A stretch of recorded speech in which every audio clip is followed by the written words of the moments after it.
ఓం మహాగణాధిపతయే నమః. ఓం గురుభ్యో నమః. ఓం శ్రీమాత్రే నమః. పరమేశ్వర స్వరూపమైనటువంటి జ్యోతిష, వాస్తు మరియు ఇతర అనేకమైనటువంటి శాస్త్రములను మనకు అందించినటువంటి మహర్షులకి నమస్కారం. హయగ్రీవ హయగ్రీవ హయగ్రీవేతి యోవధేత్ తస్య నిస్సరతే వాణి జిహ్నుకన్యా ప్రవాహవత్. అరుణాం కరుణాతరంగితాక్షీం ధృతపాశాంకుశపుష్పబాణచాపాం అనిమాదిభిరావృతాం మయూకైః అహమిత్యేవ విభావయే భవానీం. శ్రీమాత్రే నమః.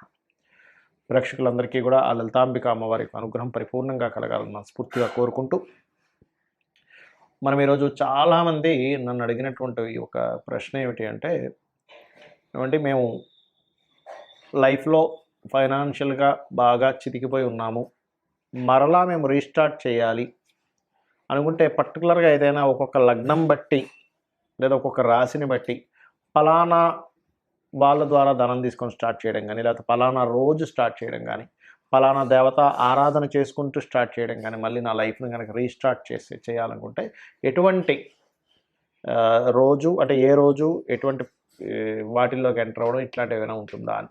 బట్ నేను ఒకటి చెప్తాను, ఇది ఫలానా లగ్నం, ఇది మేషమో వృషభమో ఉంటుంది లగ్నం, అలా లగ్నం బట్టి ఉంటుంది, ఉండదని కాదు. కాకపోతే మీ పర్సనల్ చార్ట్లో మీ ధనాధిపతి ఎలా ఉన్నాడు, మీకున్న మహాదశ ఎలా ఉంటుంది అనేటువంటిది ఉంది. దీనికి కండిషన్స్ కూడా నేను లాస్ట్లో చెప్తాను. అదేవిధంగా అసలు జాతక చక్రం లేని వాళ్ళు కూడా ఫైనాన్షియల్ గ్రోత్ అవ్వాలి ఏంటనేది చెప్తాను. బట్ మనం ఈ ఎపిసోడ్స్లో ఏంటంటే ఒక్కొక్క లగ్నం తెలియని వారు రాశి బట్టి మనం ముందుకు వెళ్దాం. వృషభ లగ్నము, వృషభ రాశి. సహజంగా వృషభ లగ్నానికి ఉన్నటువంటి తత్వం ఏమిటి? బికాజ్ ఆఫ్ ఆ లగ్నానికి ఉన్న తత్వం, ఆ రాశికున్న తత్వమే అదే అతన్ని గ్రోత్కి తీసుకెళ్తుంది. ఓపిక. వృషభం అంటే ఓపిక అండి. ఎంత ఓపిక ఉంటుందంటే వృషభ లగ్నం వాళ్ళకి అల్టిమేట్గా ఉంటుంది. ఎవరో ఓ 1000 జాతకాల్లో ఒకరికి ఉండదు.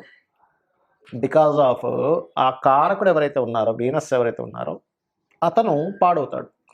అందుకని ఓపిక ఉండదు, అంతే మించి లేదు అక్కడ. అయితే ఇక్కడ ఈ జాతకులకి ధనాన్ని ఇచ్చే వాళ్ళు ఎవరు తీసుకోవాలి? బుధుడు. సర్వసాధారణంగా వృషభ లగ్నం అంటే బుధుడు. ఈ బుధుడికి 2-5 వచ్చింది అంటే తెలివితో, వీళ్ళ యొక్క ప్లానింగ్తో డబ్బులు వచ్చేస్తాయి, గుర్తుపెట్టుకోండి. అలాగే వీళ్ళకి సంతానం కలిగిన తర్వాత నుంచి కూడా ఫైనాన్షియల్ గ్రోత్ పెరుగుతుంది, అందులో ఎటువంటి డౌట్ లేదు. అయితే ఎప్పుడు మరితో 1000 జాతకాలు ఒక జాతకం ఎందుకు మిస్ అవుతుంది అలాగంటే ఆ బుధుడు పాడవుతాడు. సింపుల్ లాజిక్ ఒకటే గుర్తుపెట్టుకోండి. అందరూ చేతు తింటున్నారు కానీ ఒక వ్యక్తి చేతు తినలేకపోతున్నాడు అంటే ఈ చేతికి ఏదో దెబ్బ తగిలింది. Simple logic. ఇవి అందరూ రాయగలుగుతున్నారు శుభ్రంగా, ఈ అబ్బాయి ఎందుకు రాయలేకపోతున్నాడు, అమ్మాయి రాయలేకపోతుంది అంటే ఈ వేళకి ఏదో సంథింగ్ తిమ్మిరెక్కిందో, ప్రాబ్లం అయింది, అందుకని రాయలేకపోతుంది, లేకపోతే రాయదని రాదు. సింపుల్. బట్ వృషభ లగ్నానికి మీ గనక బుధుడు బాగున్నాడు, మీ ఫ్రెండ్స్ ద్వారానో, మామయ్యవర్స్ వాళ్ళ ద్వారానో, లేకపోతే ఈ బావమరిది వాళ్ళ ద్వారానో బాగున్నాడు బుధుడు అంటే ఖచ్చితంగా వాళ్ళ నుంచి తీసుకునే హెల్ప్స్ ద్వారానే ఫైనాన్షియల్ గ్రోత్ పెరుగుతుంది. మరి కేవలం ఓన్లీ ధనాధిపతి అయినా అండి, ఇంకా వేరే ఏమి ఉండదా అంటే ఖచ్చితంగా ఉంటుంది. వీనస్ కూడా మీకు ధనాన్ని ఇచ్చే కారకుడే. అంటే ఏంటి? ఏదైనా స్త్రీ మూలకంగా. అదేవిధంగా కర్మకారకుడు అంటే శాటర్న్, అంటే మీరు మీ జాబ్లో హైక్లోకి వెళ్తున్న వాటి మూలంగా ఇవన్నీ కూడా మీకు తోడవుతాయి, అందులో ఎటువంటి డౌట్ లేదు. Because of 9 and 10th lord ఈ శాటర్న్. అయితే మనం ఈ ధనాధిపతి ఉన్న కండిషన్స్ బట్టి కూడా ఇస్తాడు ఇక్కడ. ఈ ధనాధిపతి కనుక ఉదాహరణకి మీకు లగ్నంలో ఉన్నాడు అనుకోండి, లగ్నంలో ఉన్నా సప్తమంలో ఉన్నా మీరు ఉన్న ప్రదేశం కాకుండా వేరే ప్రదేశాలకు ఎంత షిఫ్ట్ అవుతే మీకు అంత ధనయోగం ఉంటుంది, గుర్తుపెట్టుకోండి. ట్రూ. 2లో ఉన్నాడు ఉదాహరణకి, మీరు ఎవరికైనా దాన్ని నేర్పడం ద్వారా, బికాజ్ ఆఫ్ బుధుడు బుధస్థానంలో ఉన్నప్పుడు టీచింగ్ అండ్ అంటే గురు శిష్యుల సంబంధం ఏర్పడుతూ ఉంటుంది. ఎవరికైనా దాన్ని నేర్పడం, ప్లానింగ్స్ ద్వారా ధనయోగం. 2లో ఉన్నాడు, మీ గురువుల యొక్క సహకారం ద్వారా గురువుగారు పిలుస్తారా, నువ్వు ఈ డబ్బులు తీసుకుని ఏదైనా స్టార్ట్ చేయాలనుకుంటారు, ఆ రకంగా మీకు గ్రోత్ ఉంటుంది. 3లో ఉన్నాడు ఉదాహరణకి మీకు ధనాధిపతి, మీరు ఏదైనా గవర్నమెంట్ రిలేటెడ్ సంబంధించినవి, లేదా మెడికల్ రిలేటెడ్ సంబంధించినవి, లేదా తల్లిదండ్రుల యొక్క సహకారం, తల్లి లేదా తండ్రి మీకు ఎంతో కొంత సపోర్ట్ చేసి మీకు డబ్బులు వస్తుంటాయి. బట్ నేను మీ కండిషన్స్ చెప్తాను లాస్ట్లో, ఆ కండిషన్స్ బాగా అర్థం చేసుకోండి. వీడియో ఆఖరి వరకు చూస్తే దీని మళ్ళీ కండిషన్స్ ఉంటాయి. అలాగే 4లో ఉన్నాడు, మీ బుధుడు వెళ్ళి 4వ స్థానంలో ఉన్నాడు ఉదాహరణకి. అప్పుడు యాక్చువల్గా ఏమవుతుంది అంటే, కొంతమంది చూడండి చిట్ ఫండ్స్ నడుపుతుంటారు, లేకపోతే ఎనీథింగ్ ఫైనాన్స్ బేస్ మీదే వెళ్తూ ఉంటుంది, లేదా సంథింగ్ ఒక్కోసారి ఏమవుతుంది అంటే గవర్నమెంట్ రిలేటెడ్, లా రిలేటెడ్ ఇట్లాంటి వాటి ద్వారా కూడా ఇస్తాడు. అయితే ఇక్కడ లా రిలేటెడ్ రావాలంటే పర్టికులర్గా మీకు ధర్మకర్మాది యోగ, గురుకర్మ యోగం అంటారు. అంటే శని గురువులు కూడా కలిసి ఉండాలంటే లాట్ ఆఫ్ కాంబినేషన్స్ ఉంటాయి. బట్ నేను మీకు రఫ్గా ఈ ఈ మార్గంలో వెళ్ళండి. 4లో ఉన్నాడు, సూర్య నమస్కారాలు ఎక్కువగా చేసుకోండి. సూర్యుడిని చూస్తూ లక్ష్మీ అష్టోత్తరాలు చేయండి, లేదా లలితాసహస్రనామాలు చేయండి, ఖచ్చితంగా ఉంటుంది. అలాగే మీకు గనక మీ ధనాధిపతి సంతాన స్థానంలో వెళ్ళి కూర్చున్నాడు, 5th హౌస్లో వెళ్ళి కూర్చున్నాడు, మీరు మీ ప్లానింగ్ మీకు సంతానం కలిగినప్పటి నుంచే మీ ఫైనాన్షియల్ గ్రోత్ ఉంటుంది. బట్ ఇది 1000 జాతకాలకి 999 జాతకాలలో జరుగుతుంది. కానీ ఒక జాతకంలో ఎందుకు మిస్ అవుతుంది?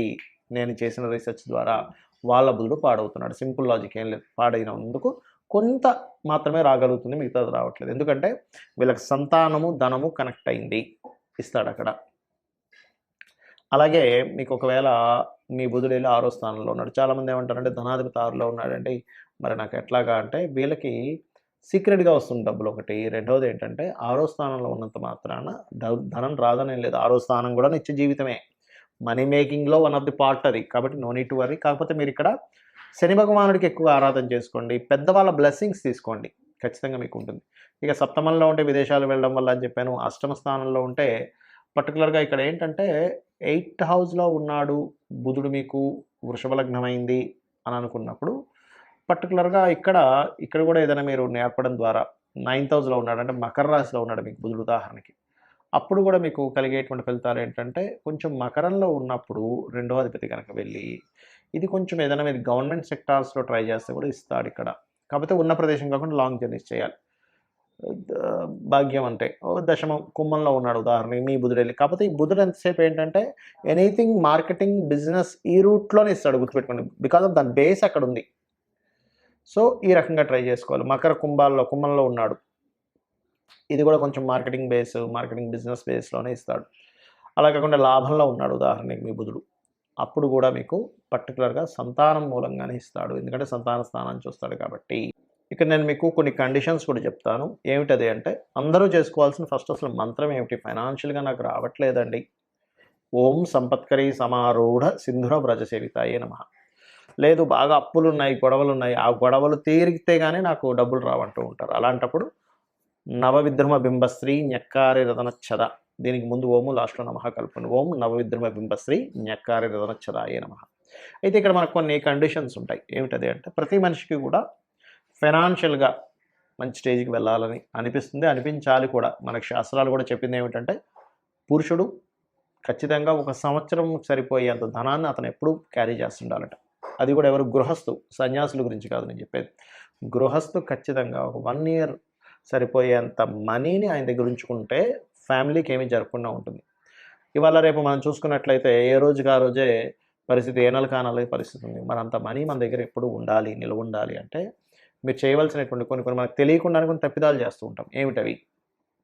ఇప్పుడు నేను మీకు మంత్రం చెప్పాను, ఈ మంత్రం రెగ్యులర్గా చేయాలి. ఎప్పుడైనా గుర్తుపెట్టుకోండి, రెగ్యులర్గా ఒక రోజు ఏదో బతికించి ఆపేసాం, 2వ రోజు 3వ రోజు ఆగిపోతూ ఉంటుంది. కాబట్టి పాయింట్ నెంబర్ 1, రెగ్యులర్గా మంత్రం చేయడం చేయండి. ఇంకోటి, ఇప్పుడు నేను మీకు చెప్పాను ధనాధిపతి ఈ ప్లేసెస్లో ఉంటే వీళ్ళ మూలంగా వీటి మూలంగా ధనం ఉంటుంది అని. ఆ ప్లేస్లో ఇంకొక ప్లానెట్ ఏదైనా ఉంది కంజంక్షన్లో, ఏ కేతువో శుక్రుడో కుజుడో సంథింగ్ ఇంకో ప్లానెట్ వచ్చింది, రేపు 2-3 ప్లానెట్స్ వచ్చి ఉంటాయి. 2-3 ప్లానెట్స్ కనుక ఉంటే మల్టిపుల్ ధన యోగాస్ ఉంటాయని అర్థం చేసుకోండి. లేదా ఏదైనా ఒక పాపగ్రహం వచ్చింది మీకు ధనాధిపతితో కలిసాడంటే ఆ పాపగ్రహ సంబంధించినటువంటిది కూడా గ్రహారాధన చేయండి. అప్పుడు ఉదాహరణకు కుజుడు వచ్చాడు మీ ధనాధిపతితో, కుజగ్రహం దగ్గర కూడా దీపారాధన చేయండి. రవి ఉన్నాడు, కంబస్ట్ చేసుకున్నాడు, రవిగ్రహం దగ్గర కూడా చేయండి. లేదా రవిచంద్రులు ఇద్దరూ కలిసి మీ ధనాధిపతితో ఉన్నాడు, అది అమావాస్య యోగం ఏర్పడింది కాబట్టి రవిచంద్ర గ్రహాలు రెండింటికి మీరు దీపారాధన చేయండి. అప్పుడు ఏమవుతుందంటే మీకు ఈ ప్రాబ్లం అనేటువంటిది, మీ ఫైనాన్షియల్ స్ట్రెస్ అనేటువంటిది తగ్గుతుంది. ఇక మరొక విషయం ఏంటంటే చాలామందికి గోవులు దగ్గరలో ఉన్నాయని గోవుకి ఏదైనా తినిపించచ్చు అని అడుగుతున్నారు. ఫైనాన్షియల్ గ్రోత్ మీకు రావాలి, మీ గ్రహస్థితిలో మంచి మార్పు జరగాలంటే మీరు చేయవలసింది సింపుల్గా ఒకటే గుర్తుపెట్టుకోండి. శనివారాలు పిడికెడు బెల్లం, సింపుల్ పిడికెడు బెల్లం తీసుకెళ్ళి దేశీవాలి గోవుకి ప్రశాంతంగా అంత హ్యాపీగా పెట్టండి చాలు. ఆ జీవి కనుక ఆనందిస్తే ప్రకృతి ఆటోమేటిక్గా మీకు పాజిటివ్ రిజల్ట్స్ ఇస్తుంది. శుక్రవారాలు 3 చపాతీలు తీసుకోండి, దాని నూనెతో కాల్చకుండా చక్కగా నార్మల్గా కాల్చి దాని మీద చక్కగా తేనె పూసి చిన్న చిన్న ముక్కలుగా చేసి చిన్నపిల్లలకి ఎలా తినిపిస్తాం అట్లా గోవుకు తినిపించండి. 3 సంఖ్యకి గురువు కారకుడు, తేనెకి శుక్రుడు కారకుడు, గురు శుక్రుల సంబంధం ఈజ్ ఫైనాన్షియల్ గ్రోత్. అలాగే ఇక్కడ మరొక విషయం ఏంటంటే, మీరు తెలియకుండానే కొన్ని మిస్టేక్స్ చేస్తాం. చెయ్యకూడని పనులు చేస్తూ ఉంటాం. మనం ఎన్నో పూజలు చేస్తుంటాం, ఓ పక్క చేయకూడని పనులు చేస్తుంటాం. ఏమిటవి? అందుకే ఫైనాన్షియల్ క్రంచ్ కూడా ఏర్పడుతూ ఉంటుంది. గుర్తుపెట్టుకోండి. ఒకటి, సండేస్ నాన్ వెజిటేరియన్, డ్రింకు, స్త్రీని కలవడము, తలకు నూనె పెట్టుకోవడం చేయకండి. Sunday is most important. రెండవది, ఒక పూజ చేస్తాము, ఒక మంత్రం చేస్తాం, మాటిమాటికి మళ్ళీ ఇది పని చేస్తుందో లేదో, ఇది చేశాను కానీ ఏమవుతుందో, నెగటివ్ థింకింగ్ స్టార్ట్. అలాగే ధనం అనేటువంటిది ఒక నోట్ల కట్టల రూపంలో అసలు చూడకండి దయచేసి.